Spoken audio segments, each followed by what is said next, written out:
Hello guys, welcome to our YouTube channel Banga Barta. জয় বজরংবলী। আজ দেখো সকাল সকাল একদম রেডি শেডি হয়ে নিয়েছি। আগে কমেন্ট করে জানাও আমাকে ড্রেসটা পরে কেমন লাগছে, তারপর তোমাদেরকে জানাচ্ছি আজ সকাল সকাল রেডি শেডি হয়ে আমরা কোথায় যাচ্ছি।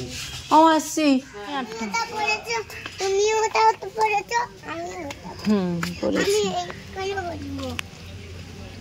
ওদিক দিয়ে উঠবি না, ওদিক দিয়ে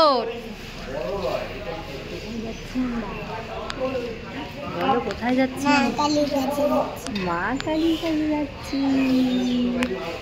আজ আমরা যাচ্ছি শিমলাগড় কালীবাড়ি মায়ের মন্দিরে মায়ের কাছে পুজো দিতে। আর পুজো টুজো দিতে যেতে দেখবে সকালবেলাই ভালো লাগে, তাই আমরা একদম ফার্স্ট মর্নিং এ রেডি হয়ে যাচ্ছি এখন। হ্যাঁ, আমি মাম্মাম আর ওর পাপাই যাচ্ছি। আমার ভাইয়ের যাওয়ারও কথা ছিল, কিন্তু ভাইয়ের আগের দিন পায়ে লেগেছে, তাই ভাই এতটা হাঁটতেও পারবে না, তাই ও আর আসতে পারলো না। যাই হোক, দেখো কথা বলতে বলতে আমরা মায়ের মন্দিরে চলেও এসেছি।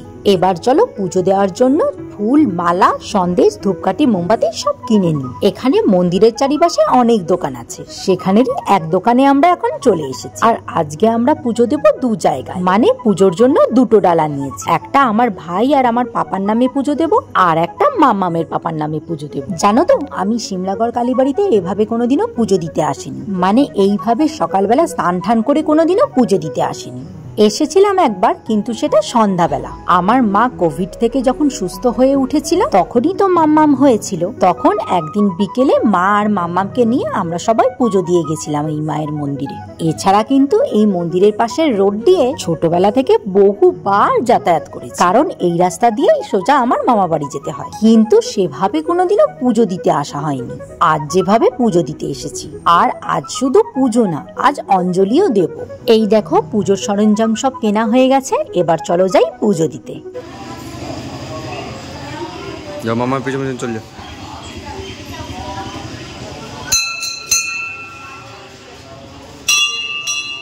মায়ের মন্দির সকাল 8টায় খোলে, আর আমরা 8:30 নাগাদ পুজো দিতে এসেছি। আর যেহেতু এত সকালে এসেছি, তাই দেখো অত ভিড় নেই, ফাঁকা ফাঁকাই আছে, লাইনও সেরকম নেই। তবে আমরা পুজো দিয়ে বেরোনোর পর অনেক লাইন হয়ে গেছিল, কারণ 9টা বেজে গেছিল, তাই অনেক ভক্তরা চলে এসেছিল পুজো দিতে। আচ্ছা, এবার চলো মায়ের দর্শনটা করে নাও তোমরা।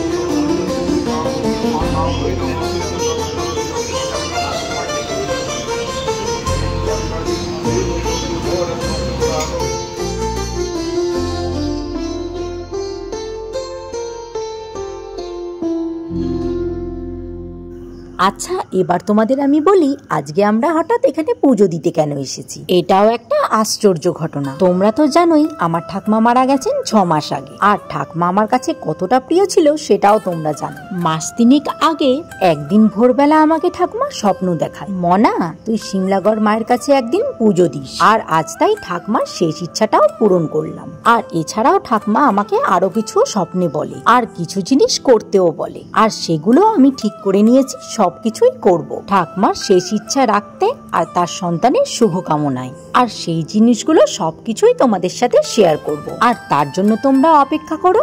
ইন ফিউচার যেই ভিডিওগুলো আমি এই চ্যানেলে আপলোড করব, সেইগুলোর কোনো একটা ভিডিওতেই তোমরা দেখতে পাবে, আর সেটাও খুব তাড়াতাড়ি কিছুদিনের মধ্যে। যাই হোক, এবার বলো তো আমাদের ফটোসগুলো কেমন লাগছে।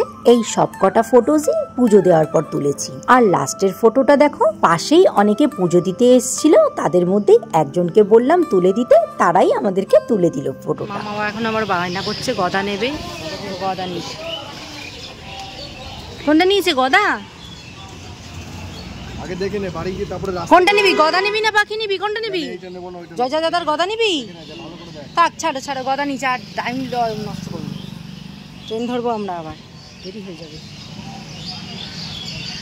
এরপর পুজো দিয়ে পুজোর ডালাটা দোকানদারকে ফেরত দিয়ে দিলাম, আর তারপর প্রসাদ নিয়ে বাড়ি ফিরলাম।